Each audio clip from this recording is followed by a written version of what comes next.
क्या हर महीने सैलरी आते ही खर्च हो जाती है? ईएमआई भरने के बाद इतने पैसे नहीं बचते हैं कि आराम से महीने भर का राशन ला सके?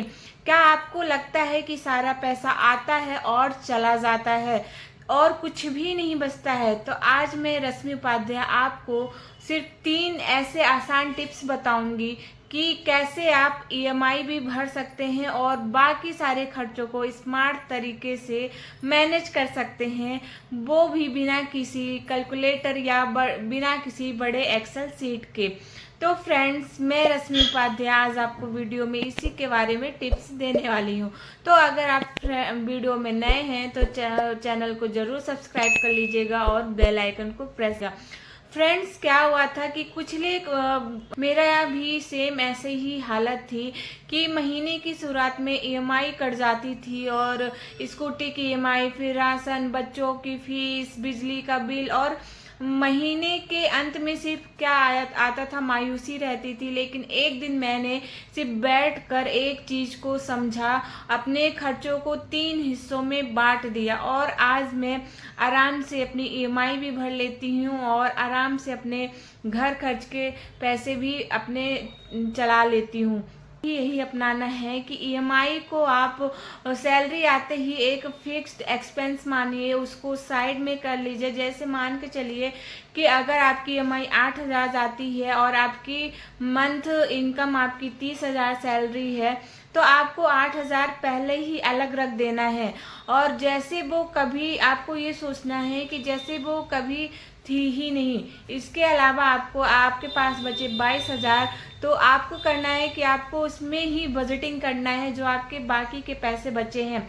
और इस तरह अगर आप करोगे तो आपको ईएमआई कभी भी बोझ नहीं लगेगा।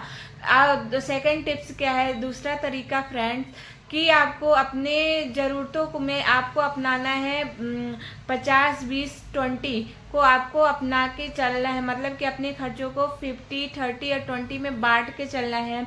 अगर आपको ये समझ में नहीं आ रहा है कि ये मैं क्या बोल रही हूँ, तो 50% मतलब होता है कि जो आपके लिए नेसेसरी चीज़ें हैं, जैसे राशन हो गया, बिल हो गया, फीस हो गया, ये इसको आपको 50% साइड में कर देना है और बचा 30%। तो 30% में फ्रेंड्स आपको 30% में आपको लेकर चलना है पर्सनल चीज़ें चलना है, जैसे शॉपिंग हो गया, रिचार्ज हो गया और आपका आउटिंग हो गया। ये आपकी पर्सनल चीज़ें हो गई, इसको आपको साइड में कर देना है।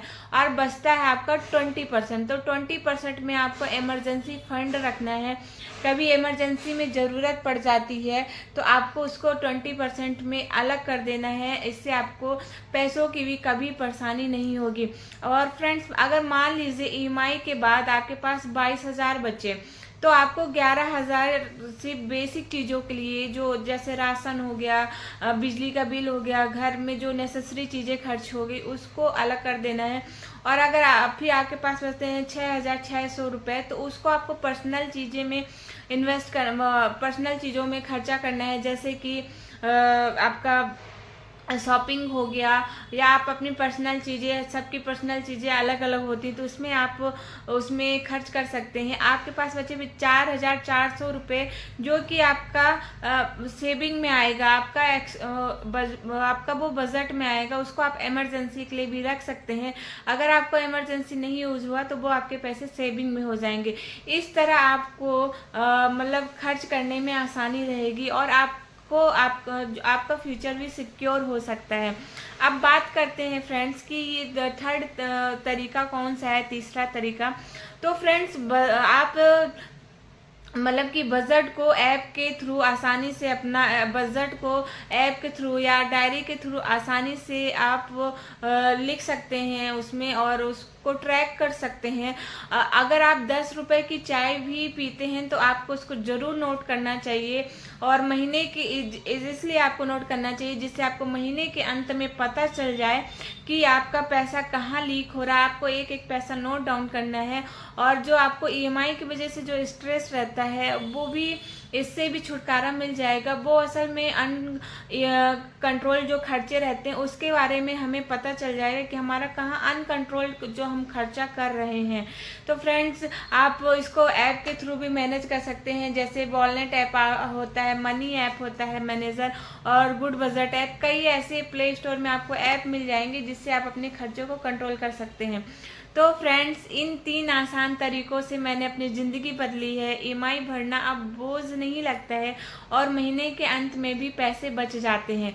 तो अगर आप भी हर महीने में स्ट्रेस में रहती हैं और सोचती हैं कि पैसा कहाँ गया, तो आज ये 3 टिप्स ज़रूर अपनाइए और रिजल्ट 1 महीने के अंदर देखिए।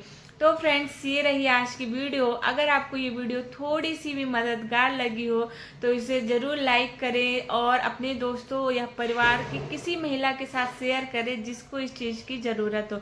और हाँ, चैनल को सब्सक्राइब करना मत भूलिएगा, क्योंकि ऐसे ही मैं आसान वुमन फाइनेंस टिप्स लेकर आपके पास आती रहूँगी। तो फ्रेंड्स, मिलते हैं नेक्स्ट